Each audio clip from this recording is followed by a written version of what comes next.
He was new to the unit, very cute, tall, big brown eyes, and he had the most amazing smile. He immediately became a topic of conversation for all the ladies in the unit. Recently divorced, an infantry guy with a couple of tours under his belt. And I could tell he knew he was pretty attractive. I remember thinking I probably didn't even have a chance with somebody like him. We officially met at my best friend's house party. I knew he would be there, so I did my makeup really nice, and I put on a nice dress, something that I felt would accentuate my legs because I feel like that's one of my best physical qualities. I mean, I don't want him to think that I was some type of whore, but I really just wanted him to notice me. I saw her around a few times. She was quiet, kind of cute, in an unconventional sort of way. I knew she wanted me because she was always staring at me. I remember some of the guys telling me, just hook up with her, that she would be an easy target. Anyways, that night at the party, she had this pretty, skimpy black dress on, and I knew she had worn it just for me. So to my surprise, when he walked in with his friends, he made a beeline straight to me and introduced himself. He said, "Hi, sexy. My name is Mike." I remember how his eyes danced from the bottom of my legs and slowly made their way up past my thighs, hips, and up to my breast. His eyes never met my gaze. He put his arm around my shoulders and we went to the kitchen to get a few drinks. I don't remember how many shots I had that night, but I was pretty damn tipsy. The party was in full swing around 12 and I was feeling good. He and I danced all night and I felt beautiful. So, I didn't hesitate. I introduced myself to her, and she told me her name was Fiona. And man, was she hot outside the uniform. Long legs, small waistline, and nice breasts. She seemed a little uptight, so I took her to the kitchen, and we had a few shots of tequila. You know, something to loosen her up. About after 20 minutes or so, I could tell the alcohol was having an effect on her because she started getting really touchy. She grinded on me, and she let my hands have their way. I could tell she liked it by the way she looked at me. I don't drink a lot, so by the end of the party, I was completely wasted. I remember my friend Tanya dragging me away from Mike at some point of the party and sitting me down and giving me some water. There was no way I was driving home, so I decided to crash at her place. And toward the end of the party, Mike asked me what I was doing. And I remember telling him that I was staying because I had drank way too much to drive. And he flashed me this devious smile, and he said, okay. So close to the end of the party, she told me she was staying. My friend Joey had actually hit it off with the girl who threw the party. So he just made arrangements with her so we could both stay the night, since she had an extra bedroom. They went off into a room by themselves, and Fiona and I were left by ourselves. He asked me if I wanted to go to the spare bedroom and watch a movie. I was exhausted and drunk and really just ready to pass out, but I told him that it was okay. I remember he pulled me up from the couch and practically dragged me to the bedroom. And the whole time, my mind was reeling and the room was just spinning out of control. I placed her on the bed and left out the room for a second. I needed to get a condom from Joey. Luckily, he had an extra one. When I got back to the room, the lights was off, but I could see the silhouette of her body on top of the sheets. So, I could tell she wanted to set the mood, right? So I took off my clothes and I laid down next to her. So I think I had passed out for a second when I heard him come back into the room. I heard a belt unbuckling and I noticed that he was taking off all of his clothes. I asked him what he was doing and he said, "Just getting comfortable." He laid down next to me and began to kiss my neck. And eventually his kisses made their way up to my lips. I was so drunk. And I do remember letting him kiss me at first because it felt good to be wanted by this man. However, I didn't want him to think that I wanted anything more. So we started kissing and I could tell she was really into it. So I paused for a second to grab the condom, but thought, never mind. I should have never stopped because that's when she said, No. I think. I don't remember too much because I was drunk. But I just put my finger to her lips and told her, shh, be quiet. I didn't want to wake up the neighbors. His hands practically covered my whole face. I couldn't breathe, and I told him no. But maybe I should have said it with more authority. He was so strong, and his body was so heavy on top of mine. I didn't want to have sex with him. It wasn't supposed to happen this way. So eventually, we started having sex.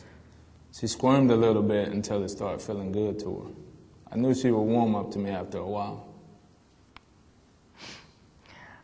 I tried to push him off of me because it hurt so bad.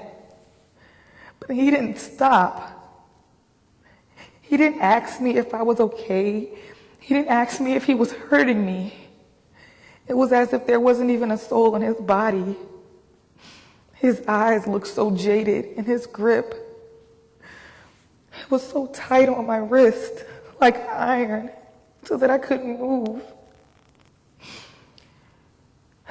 And then I just went numb. It was like my spirit had abandoned me. When we finished, we both fell asleep. I didn't stay long, though. I had to get back home and take care of a few things. So I told her thanks. She probably didn't hear me because she was asleep. And then I quietly left. When Tanya found me the next morning, I was a complete mess. She thought I had been beaten, and I felt like it. My wrists, my neck had bruises on them, and there were smears of blood on the sheets, and there was blood in between my legs. And Mike was nowhere to be found. That was 2 years ago, and I reported him, and I haven't seen my rapist since then. And if I can tell him something today, I would say, to the man who raped me, you disgust me.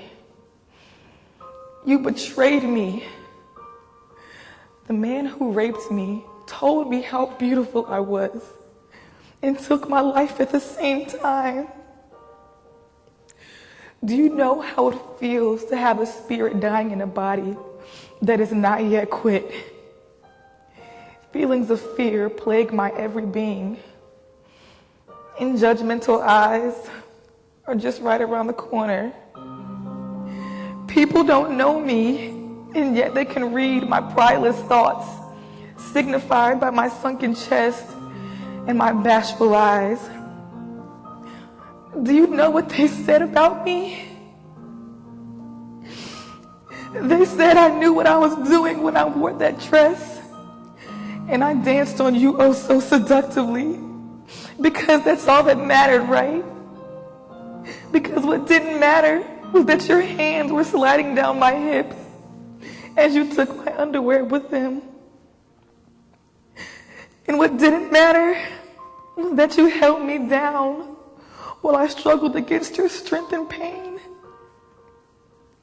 And what didn't matter was that you held me by the throat because you didn't want the screams to escape my mouth. You know, to hear the words, "There is no cure for this" from your doctor, you would think that would be the worst part of all of this. But no, to know that I have something in common with you that will always be with me as a reminder of what you did to me, it makes me sick to my stomach every day.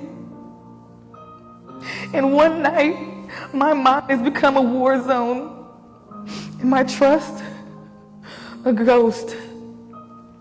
Sometimes, I can't bury my face in the pillow deep enough to muffle my screams. And sometimes, the pain in my wrist still pulses. And sometimes, that pain reminds me of those blood-smeared sheets and the blood that was in between my legs. I am so angry. I ask God for clarity, and I ask Him for peace, and I ask Him, why me? because the only peace I have been able to find is at the bottom of a liquor bottle. So no, this isn't a letter of empowerment or forgiveness, because I don't forgive you.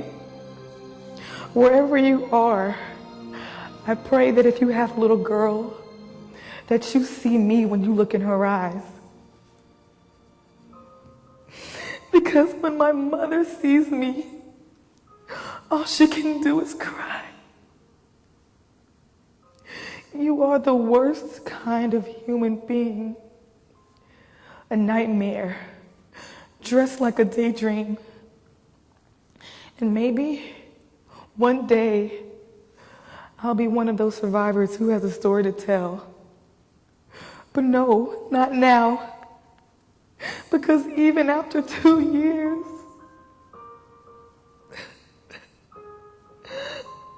I am still broken. On January 21st, 2012, I took advantage and sexually assaulted a girl. So here I am, writing you this letter from Leavenworth. I've been here for about 1.5 years now. All the awards, all the tours to the Middle East, all the accolades, they don't mean anything now. I'll be here for the next 5 years. I'm not immune to the spectrum of human emotion. So no, I'm not cold, not jaded, and not emotionless. I know what I did, and I won't blame it on being a victim of a hostile world, and I won't blame it on PTSD or alcohol. I was wrong, and I have tremendous guilt that I will have to live with for the rest of my life. The only one who visits me is my mother, and even then, we just sit in silence. I used to be the family hero. I can tell I have shamed her, and I have shamed my entire family. And to Fiona, I don't know how I can go about repairing the wrongs that I believe I can never fully right. This situation haunts me. Wherever you are, I hope that one day you can find it in your heart to forgive me. I know that saying sorry may never be enough, but for what it's worth, I am sorry.